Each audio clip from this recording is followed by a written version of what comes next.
Welcome to the Illusive Gathering podcast, where real-life horror stories are told in chilling detail. Some disappearances defy explanation. A young man, healthy and full of life, vanishes into thin air, leaving behind only questions. Tonight, we dive into one of the most baffling and terrifying missing persons cases of the modern era. A case that's haunted the internet for nearly a decade. Lars Mittank was a 28-year-old German tourist. He went on vacation to Bulgaria with his friends in the summer of 2014. But something changed. His behavior became erratic. He grew paranoid. And then surveillance cameras captured his final known moments. Lars sprinting out of Varna airport, leaving his luggage behind, running into the wilderness, never to be seen again. This is the story of the disappearance of Lars Mittank. A vacation gone wrong. It was June 30th, 2014. Lars Mittank, a 28-year-old German man, was in high spirits. He and his friends had traveled to the Golden Sands Resort in Bulgaria, a popular spot for young tourists looking to enjoy cheap drinks, lively clubs, and sunny beaches. Lars was like any other guy his age. He was athletic, social, and adventurous. He worked as an engineer, had a close relationship with his family, and had no history of mental illness. This was supposed to be just another fun vacation. For several days, everything was normal. Lars partied, swam in the Black Sea, and enjoyed his time with friends. But everything changed on July 6th. Lars got into a fight. Accounts differ on what exactly happened. Some say it was an argument with other German tourists over football. Lars was a Werder Bremen fan and the other group supported Bayern Munich. Others claim it was a dispute with locals.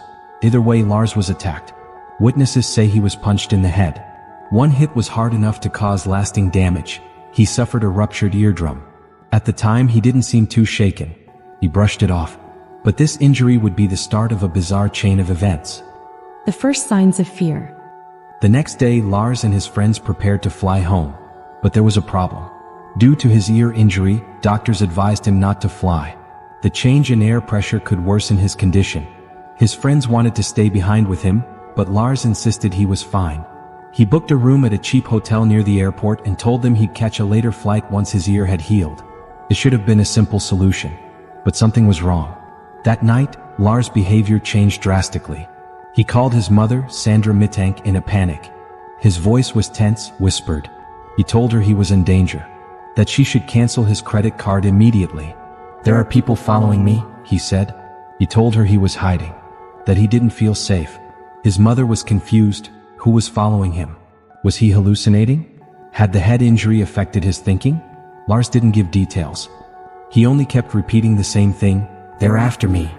The vanishing. The next morning, July 8th, Lars took a taxi to Varna airport. His mother had booked him a flight back to Germany. He entered the airport clinic for a final checkup before flying. The doctor examined him, noting his ear injury, but found nothing else wrong. Lars was physically fine. But then something terrifying happened. Lars sat in the clinic, waiting. But when a construction worker walked in, something snapped. Lars bolted from his seat. Without a word, he turned and ran out of the airport. Security cameras captured everything. The footage is disturbing. Lars is seen sprinting full speed through the terminal, shoving past people, eyes wide with panic. He bursts out the doors, drops his luggage, and keeps running. He doesn't stop. The cameras catch him dashing across the parking lot, past fences, and into a nearby field. He vanishes into the trees. And then, nothing. Lars Mittank was never seen again. The search and theories. Authorities launched an extensive search. Drones, search dogs, and helicopters combed the fields and forests surrounding Varna airport. But years passed and nothing was found. No clothes, no footprints, no confirmed remains. Speculation ran wild. Some believed Lars suffered a mental breakdown, perhaps triggered by his head injury. That paranoia or hallucinations drove him deep into the wilderness, where he eventually perished. Others suspected foul play. Had Lars truly been in danger? Was he attacked? Some theorized he had stumbled upon something illegal, possibly human trafficking or organ harvesting, and was silenced before he could escape. A medical theory suggested exploding head syndrome. Some doctors proposed that due to his ruptured eardrum, Lars may have experienced sudden auditory hallucinations, loud phantom bursts of sound, that convinced him he was being pursued. For nearly a decade, his fate has remained an enigma. No confirmed remains have ever been found. A mother's endless search. Sandra Mittank never stopped searching for her son. She pleaded for answers on television. She hired private investigators.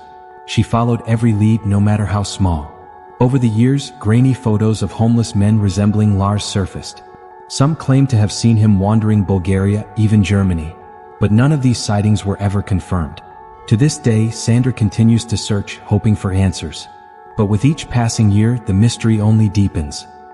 The disappearance of Lars Mittank remains one of the most chilling missing persons cases of the 21st century. The footage of him running from the airport, barefoot, terrified, haunts those who watch it. Was it paranoia? A psychological break? Or had Lars been right all along? Maybe someone really was after him. Some mysteries are never meant to be solved. Thank you for listening to the Illusive Gathering podcast. If you found this story chilling, be sure to subscribe for more true horror cases and unsolved mysteries. Until next time, stay safe.